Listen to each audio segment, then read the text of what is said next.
Hello again, Carson Hetty, back to the mailbag. Today's question from a follower: can you share a time when you had to overcome a major setback in your career? Oh, yeah.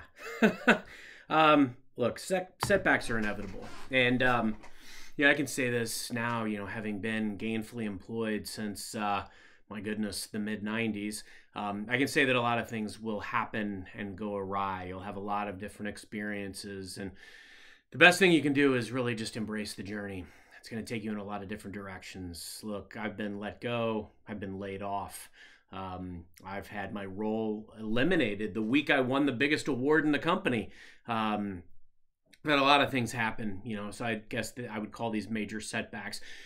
I've talked in a previous episode about, what happened the one and only year I missed goal and had one foot out the door. So you can reference that prior episode.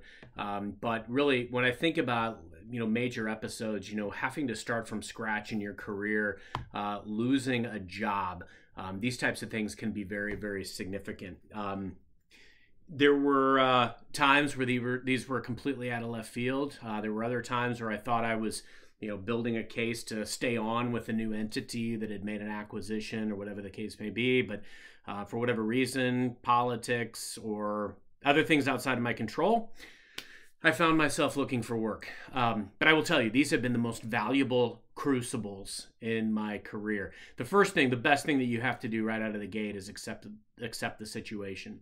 I realized very quickly, and I had situations from my past that I viewed as the peak of my career. And I'm talking several years ago that they had transpired where I thought that I had already peaked, or that was the peak, the pinnacle of my career. And I look back on that now, and thankfully it wasn't. But it's hard. It's hard to let go of these things. But the quicker that you can sit in it, make peace with it, accept it, kind of re-get your bearings and try to figure out, what's next. Those things are critical. And what I realized from these situations at that time, years ago, is that I didn't have a network. I thought I was going to stay at these organizations for much longer than I was there, maybe even retire from these organizations. And suddenly I was laid off. So the key element was I had no network. And a lot of times when you make another step in your career, every move I've made in my career has been because of relationships and reputation, or both. So I used that time to very intentionally start to go out and create a new network. I reached out, I applied the old-fashioned way to over 1,000 jobs, actually 1,668. And I only got a handful of really good interviews out of that crop.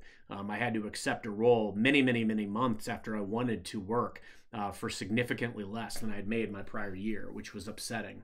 And then when I found myself out of work the next time, it was a different situation. I had used my time off in order to write a book and get it published. And that made my resume stand out so that when I was looking for my next gig, I was noticed. In fact, my resume only stood out because of writing that book. I was starting to make deposits in my personal brand while expanding my network. And so being intentional about reaching out to folks on LinkedIn or connecting meaningfully with people that I was working with, those types of things would propel me. Now, look, there are absolutely ways that you can get meetings with LinkedIn and meeting hiring managers and getting on their radar. And I got a lot of those. I got a lot of informationals. But it doesn't always mean that they're going to have jobs available when you're looking for them. And don't ask for a job. Ask for advice. Ask for guidance. I think a lot of senior leaders, if you reach out to them looking for guidance, they'll lend it to you. Guidance on how you can parlay your unique skills and experiences into their arena. I will tell you, from there, like the book got my resume noticed to at least be considered for the next role. There's no silver bullet, just like in sales. You're ultimately wanting to get on the right radars.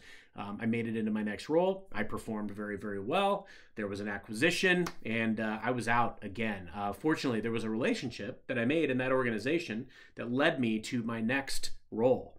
And it was actually a relationship there that recruited me to where I am today.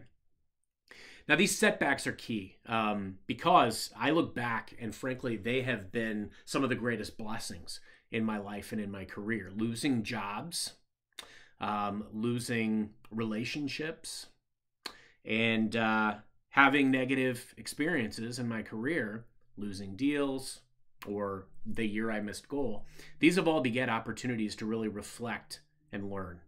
These are wasted experiences if you don't spend time in them thinking about what could I have done differently? What should I have done differently? Thank goodness I've learned a lot over the years, looking back at times where I wasn't very effective at navigating the political game. I wasn't good at being a molder of consensus as opposed to just thinking that I had to be the smartest person in the room. And part of that came to culture. When I first started out in my working career, I've worked in environments where you pretty much had to be the smartest person in the room. The pressure was always on. I've worked around in those old school pound the phones mentality or the old boys clubs. I've worked in those environments. It's valuable because now I'm all the more grateful for where I get to work today. But frankly, it also taught me a lot of things about what I didn't want and what not to do. The other thing to do when you're facing these setbacks is remaining positive, knowing your worth. I think the key element is in your next role, don't settle, but there's a balance, right? Because you're not necessarily going to go out and find something that's exactly what you were doing. And frankly, that has run its course.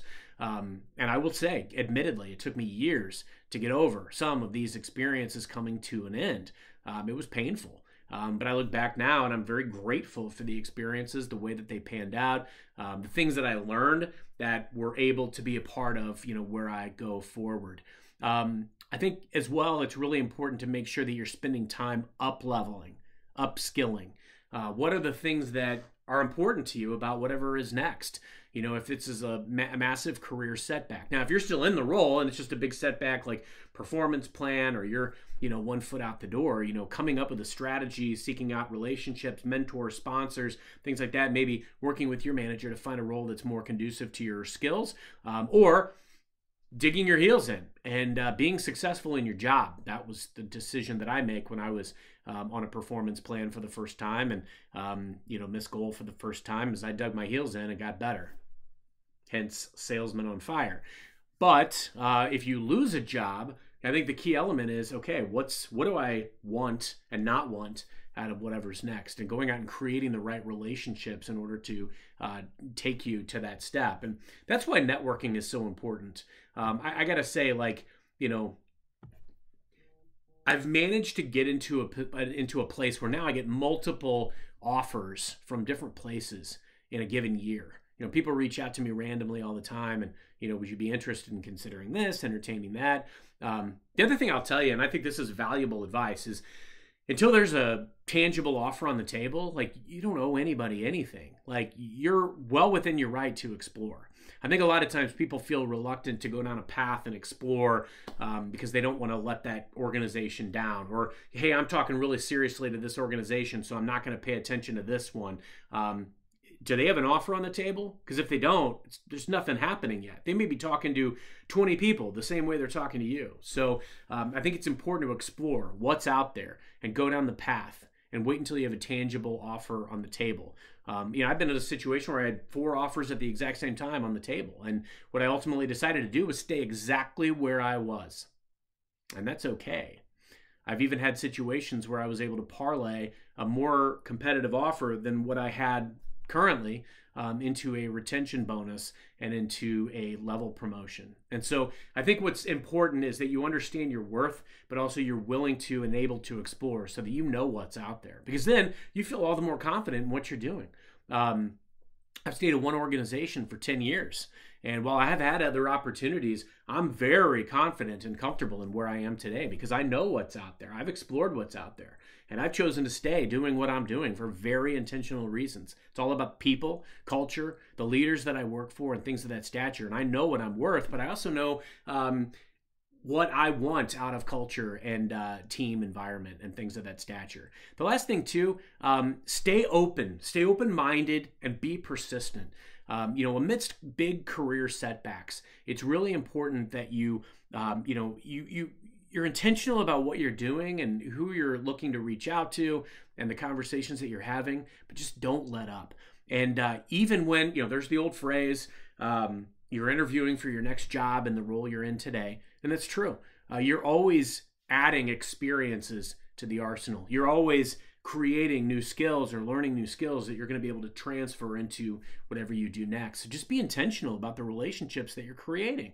Go out and find the people that you would want to work for or work with someday. I have tons of people that at some point in the future, like we've said, like, hey, I'd love to work together again. And when you never know when these opportunities are going to come around, where somebody taps you on the shoulder and says, hey, we feel like you'd be uniquely qualified to come over and do this. Those are the kind of relationships that you want to create. Gives you the opportunity to really make sure you're sharpening up the resume, making sure the career walking deck is completely up to snuff and up to date. But whatever the big setback is, whether it's a project went awry, you got some really negative feedback, you lost a job, or whatever it could be, the key element is really learn from the experience and recalibrate. What are the new parameters? What are the new surroundings? What am I up against? Feel the pain. Absolutely. You've got to make sure that you feel the pain, acknowledge the situation, whatever it is. But the reality is the quicker you get a grasp on the existing reality and what's available to you, and you figure out what is that next step and the step after that, and you land it and you put that process in place, that's the key. Getting to that point as quickly as possible and then being as persistent as you can be as you navigate through the new reality. Whatever you're grappling with today, it gets better. Just keep moving, put it in place, and anybody can overcome a setback and make it a valuable career experience. See you next time.